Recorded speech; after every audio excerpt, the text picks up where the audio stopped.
মানে আজি যে আমি ৰাজপথত বহিব লগা হৈছে ইয়াৰ কিন্তু মূল দায়ী কিন্তু চৰকাৰখন। আমি ৰাজপথত স্বাস্থ্যকৰ্মী ৰাজপথত বহে নেকি? স্বাস্থ্যকৰ্মী আন্দোলন কৰি ভাল পায় নেকি? গতিকে স্বাস্থ্যকৰ্মী যেতিয়া এখন ৰাজ্যৰ স্বাস্থ্যকৰ্মী ৰাস্তাত আন্দোলন কৰিবলৈ বহিব তেতিয়াই নিশ্চয় বুজিব যে সেইখন ৰাজ্যৰ স্বাস্থ্যৰ পৰিৱেশ অস্বাস্থ্যকৰ হৈছে। গতিকে আজি আমি ইয়াতে ৰাজপথত বহি আমাৰ ন্যায্য প্ৰাপ্যৰ বাবে দাবী কৰিব লগা হোৱাটো চৰম দুৰ্ভাগ্যজনক কথা। গতিকে আৰু আমি এই মঞ্চৰ পৰা সকীয়াই দিছোঁ, আমি কিন্তু আমাৰ দাবী কেতিয়াও নেৰোঁ। আমাক সমহাৰত দৰমহা দিবই লাগিব আৰু আমাক লাগিব 7 পে কমিশ্যনৰ অধীনত আমাক দৰমহা দিব লাগিব। আমাৰ এই দুটাই মূল দাবী আৰু বাকী সৰু সুৰা দাবী চৰকাৰে এনেও মানিব, কিন্তু এই মূল ঘাই দাবী দুটা যদিহে চৰকাৰে নেমানে অনাগত দিনত কিন্তু আমি এই ধৰ্ণা প্ৰতিবাদ কাৰ্যসূচী আগবঢ়াই লৈ যাম। আমি কিন্তু অসমৰ প্ৰায় 22,000 কৰ্মচাৰী বদ্ধপৰিকৰ হৈছোঁ যে আমি আমাৰ ন্যায্য প্ৰাপ্যৰ বাবে কিন্তু এইবাৰ নেকান্দো। এইবাৰ আমি কিন্তু সংকল্পিত হৈছোঁ যে আমি আজৰি হ'লেও আনিবলৈ বাধ্য হ'ম। আমাকো মানে স্বাস্থ্যমন্ত্ৰীজনে আমাক আঁচনিভুক্ত কৰাৰ নিচিনা কথা কৈছে। তেখেতে কৈছে যে অহা ইলেকশ্যনত জিকিলেহে বোলে আমাৰ দাবীবিলাক তেওঁলোকে মানি ল'ব। আৰে কেনেকুৱা কথা? আপুনি ইলেকশ্যন জিকক নিজিকক, আমি স্বাস্থ্যখণ্ডৰ ৰাজ্যৰ স্বাস্থ্যখণ্ডৰ কৰ্মচাৰী, আমি আমাৰ ন্যায্য প্ৰাপ্য বিচাৰিছোঁ। তাতে যদি আপুনি কয় আপুনি অহা বছৰ ইলেকশ্যন জিকিলে আমাৰ কামখিনি কৰি দিব, এয়া কেনেধৰণৰ উত্তৰ হ'ব পাৰে? তাৰ উদাহৰণস্বৰূপে আমি তেনেকুৱা কথা কৈছিলোঁ। আমি 1250 টকাৰ বিৰোধী আমি কেতিয়াও নহয়, অসমৰ ৰাইজে পাব লাগে যাক প্ৰয়োজন আছে, কিন্তু আমাক লাগে, আমাক ন্যায্য প্ৰাপ্য লাগে, আমাক আমাৰ দৰমহা লাগে। আমাৰ ৰেগুলাৰ কৰ্মচাৰীজনে একেখন টেবুলত বহি মোৰ নিচিনাকৈ যিখিনি দৰমহা পায় ময়ো সেইখন টেবুলত বহি এই ঠিকাভিত্তিক চাকৰি কৰি একে দৰমহা পাব লাগে, কাৰণ এইটো সুপ্ৰিম কোৰ্টৰ ৰুল আছে, ভাৰ্ডিক আছে বহুতো। আমি 7 পে কমিশ্যনৰ আধাৰত আমি আমাৰ দৰমহাবিলাক পাব লাগে। আমাৰ স্পষ্ট দাবী এই দুটাই দাবী।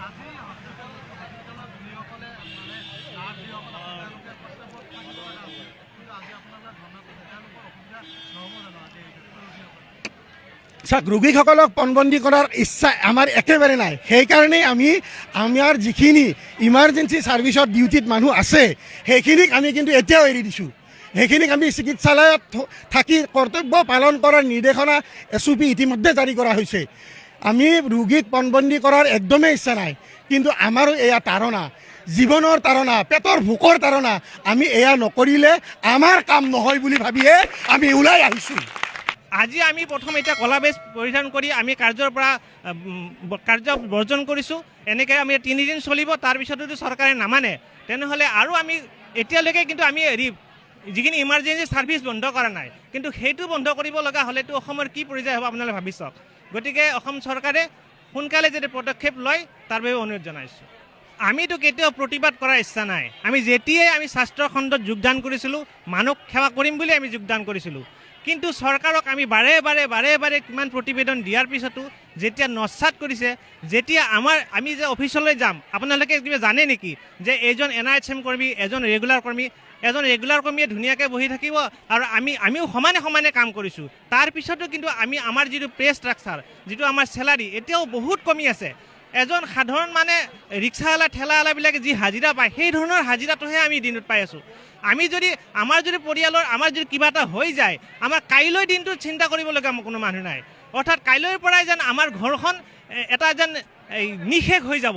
কিন্তু ৰেগুলাৰ ক্ষেত্ৰত কি হয়, তেওঁলোকে কোনো চিন্তাই নাই, মানে চাকৰি জইন কৰিছে মানে তেওঁলোকে নিশ্চিন্তভাৱে কাম কৰি আছে। কিন্তু আমি স্বাস্থ্যখণ্ডত সদায় কিমান ৰিক্সত কাম কৰোঁ, কিমান আমাৰ বেমাৰ হ'ব পাৰে বা এক্সিডেণ্ট হ'ব পাৰে, যিকোনো ঘটনা ঘটিব পাৰে, তাৰপিছতো আমাৰ কোনো নিশ্চয়তা নাই।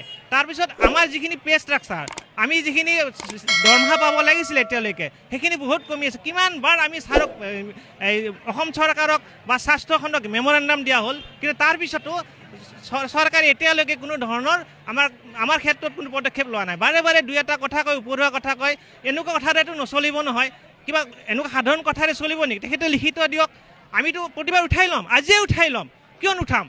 আমি সদায় কাম কৰিবলৈ প্ৰতিবদ্ধ, গতিকে কাম কৰিমেই। চৰকাৰে আমাৰ নিয়মবোৰ মানি লওক। আমাক প্ৰধানতঃ আমাক এতিয়া স্কেল পে দিয়ক, আৰু স্কেল পে দিয়াই নহয়, যাতে আমি পে প্ৰটেকশ্যন দি কৰে। কাৰণ আমি ইমান বছৰৰ পৰা কাম কৰি 20 বছৰৰ পৰা কাম কৰিছোঁ। 20 বছৰৰ কাম কৰা মানুহজনক আজি যদি প্ৰথম চেলাৰীটো দিয়ে কিন্তু হ'ব নেকি? গতিকে সেই ধৰণে পে যাতে তেওঁলোকে ৰক্ষা কৰি আমাক দিয়ে, চেলাৰী দিয়ে, তাৰপিছত আমাৰ জীৱন সুৰক্ষিত হয়, আমি যাতে সকলোৱে শুদ্ধ মানে আনন্দৰে কাম কৰিব পাৰোঁ। সদায় আমি সদায় ঘৰৰ পৰা ভাবি আহোঁ যাতে আমি আজি ভালকৈ কাম কৰিম। কাম কৰাত আমাৰ কোনো উৎসাহৰ অভাৱ নাই। সদায় আমি ভালকৈ কাম কৰোঁ আৰু আমি চাব আপুনি ৰেগুলাৰ কৰ্মচাৰী আৰু আমাৰ এনআৰ শ্ৰমিক কৰ্মী সদায় ওপৰত থাকে, যিকোনো কামৰ ক্ষেত্ৰত ওপৰত থাকে। আপুনি যদি আমাৰ বছৰিকা হিচাপত কিছুমান আমাৰ পৰ্যবেক্ষণ হয়, তাত চাব গোটেইখিনি এনআৰ শ্ৰমিক কৰ্মীয়ে কাম কৰি আছে। আৰু যিবোৰ এতিয়ালৈ স্বাস্থ্য খণ্ডত যিবোৰ মেলা পাতিলে আপুনি চাওক, যেতিয়া আমি আমাৰ যদি এনআৰ শ্ৰমিক কৰ্মী যেতিয়া আমি কাম কৰা নাই, তেতিয়া দেখিব গোটেই যিখিনি হ'ব লাগিছিলে একেবাৰে তেওঁলোকে নিম্ন পৰ্যায়ৰ হৈ গৈছে। আমি এনআৰ শ্ৰমিক কৰ্মী যদি বাদ দিওঁ, অসমখন একেবাৰে পেৰালাইচিছ হৈ যাব। গতিকে অসম চৰকাৰ বিশেষকৈ হিমন্ত বিশ্ব ডাঙৰীয়াই যাতে আমাৰ কথা শুনে আৰু আমি কোনো এনেকুৱা ধৰণৰ প্ৰতিবাদত যাতে আহিব লগা নহয়, গতিকে তেখেতে পদক্ষেপ লওক, তাৰ বাবে আমি তেখেতক অনুৰোধ জনাইছোঁ। মানে আজি যে আমি ৰাজপথত বহিব লগা হৈছে, ইয়াৰ কিন্তু মূল দায়ী কিন্তু চৰকাৰখন। আমি স্বাস্থ্যকৰ্মী ৰাজপথত বহে নেকি? স্বাস্থ্যকৰ্মী আন্দোলন কৰি ভাল পায় নেকি? গতিকে স্বাস্থ্যকৰ্মী যেতিয়া এখন ৰাজ্যৰ স্বাস্থ্যকৰ্মী ৰাস্তাত আন্দোলন কৰিবলৈ বহিব, তেতিয়াই নিশ্চয় বুজিব যে সেইখন ৰাজ্যৰ স্বাস্থ্যৰ পৰিৱেশ অস্বাস্থ্যকৰ হৈছে। গতিকে আজি আমি ইয়াতে ৰাজপথত বহি আমাৰ ন্যায্য প্ৰাপ্যৰ বাবে দাবী কৰিব লগা হোৱাটো চৰম দুৰ্ভাগ্যজনক কথা। গতিকে আৰু আমি এই মঞ্চৰ পৰা সকীয়াই দিছোঁ, আমি কিন্তু আমাৰ দাবী কেতিয়াও নেৰোঁ। আমাক সম দৰমহা দিবই লাগিব আৰু আমাক লাগিব 7 পে কমিশ্যনৰ অধীনত আমাক দৰমহা দিব লাগিব। আমাৰ এই দুটাই মূল দাবী, আৰু বাকী সৰু সুৰা দাবী চৰকাৰে এনেও মানিব। কিন্তু এই মূল ঘাই দাবী দুটা যদিহে চৰকাৰে নেমানে, অনাগত দিনত কিন্তু আমি এই ধৰ্ণা প্ৰতিবাদ কাৰ্যসূচী আগবঢ়াই লৈ যাম। আমি কিন্তু অসমৰ প্ৰায় 22,000 কৰ্মচাৰী বদ্ধপৰিকৰ হৈছোঁ যে আমি আমাৰ ন্যায্য প্ৰাপ্যৰ বাবে কিন্তু এইবাৰ নেকান্দো। এইবাৰ আমি কিন্তু সংকল্পিত হৈছোঁ যে আমি আজৰি হ'লেও আনিবলৈ বাধ্য হ'ম। আমাকো মানে স্বাস্থ্যমন্ত্ৰীজনে আমাক আঁচনিভুক্ত কৰাৰ নিচিনা কথা কৈছে।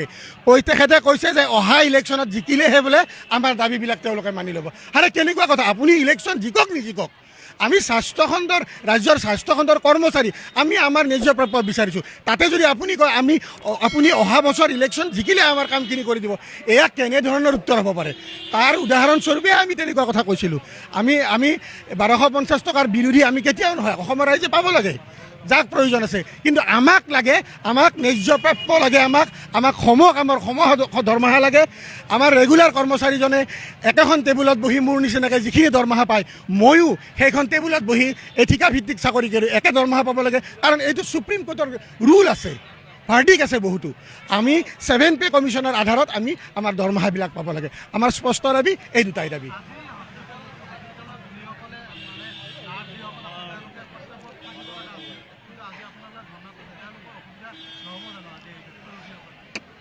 চাওক, ৰোগীসকলক পণবন্দী কৰাৰ ইচ্ছা আমাৰ একেবাৰে নাই। সেইকাৰণেই আমাৰ যিখিনি ইমাৰ্জেঞ্চি ছাৰ্ভিচত ডিউটিত মানুহ আছে, সেইখিনিক আমি কিন্তু এতিয়াও এৰি দিছোঁ।